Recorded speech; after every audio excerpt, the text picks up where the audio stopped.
First alert weather day today, first alert weather day tomorrow, and some of us that saw rain all day today are going to see accumulating snow. Now the good news is most of that accumulation will be on grassy areas. But here is the big picture. Check out this low pressure system spinning in a counterclockwise fashion right there in Wisconsin. Stays put overnight. Some of the snow that took place today throughout central Minnesota and western Minnesota will push into eastern North Dakota. So if you're in places like Grand Forks, Valley City, maybe even as far west as Jamestown and Stutsman County, by morning that snow will be making its way in. And yes, another windy day. The oranges and reds showing where gusts will exceed 40 and 50 miles per hour. But as we go through the late day, the storm eventually exits down to the south, but not before leaving behind some snow. We'll go over all of that. Let's look at the latest and greatest on wind speeds right now. 54-mile-per-hour gusts continue in Jamestown. 46 miles per hour is that latest gust report in Grand Forks. Fargo 41 and 49-mile-per-hour gusts in Oaks. And a present gust in Cooperstown, the peak of the area today, 60 miles per hour right now. Again, with a northerly flow, any of these east-west oriented roads, Highway 2, Interstate 94, will present challenges to those high-profile vehicles. Take that into account as we take a look at the snow starting to wrap up for now in parts of central Minnesota, pushing into the Red River Valley, and we'll continue that trek off to the west as we go through the overnight hours.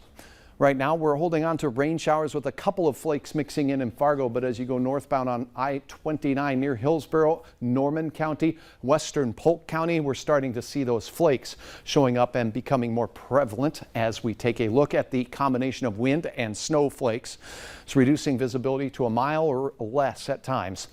With the coldest air in Minnesota where it's been snowing throughout the day. Low 30s there, but we are dropping a degree an hour or so in Fargo. It won't take long and we'll start to see that transition.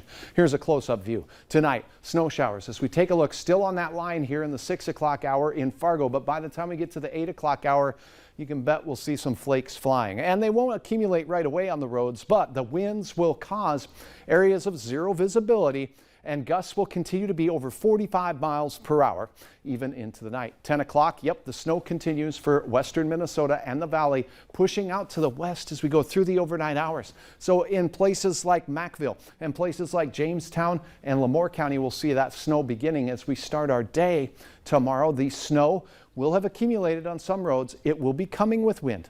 So late tonight, visibility issues, slushy roads, slow it down. First thing in the morning, same thing goes. Continued snow across eastern North Dakota, hit and miss snow showers in Minnesota. Temperatures near 30 for all of us.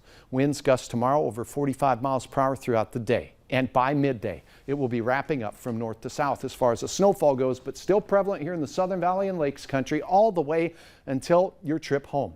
Then late at night, the wind finally starts to let up a little bit as well. Additional snow on top of what you've measured so far. You saw the 8 inches or so that was out in the Detroit Lakes area. This area could still pick up an isolated spot or two with an additional 3 to 6 inches, maybe a little more in some as we go through the overnight hours. It looks like our northeast North Dakota counties will see a shot at 4, maybe 6 inches of snow. The rest of us could see some 2 to 4 inch totals here and there as we go through the overnight. Fargo, real close to that. 1 to 2 plus, certainly in the offing as the snowflakes get started in Grand Forks there. Your forecast for Fargo, steady temperatures, low 30s, snow showers and gusty winds over 45 miles per hour through the early day. A little bit of a decrease in clouds and wind late after the commute home, mainly after sunset.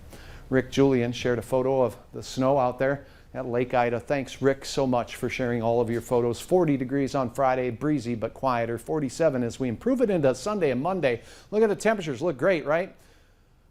Yet another Wednesday with a chance of a wintry spring storm working its way through. Right now, it's a long ways out. A lot can change. We'll keep you posted, but it looks like this trend of midweek tastes of winter continue. How do we break that trend? I'm thinking June might be the best opportunity for us to break that trend. That's just bad. Right.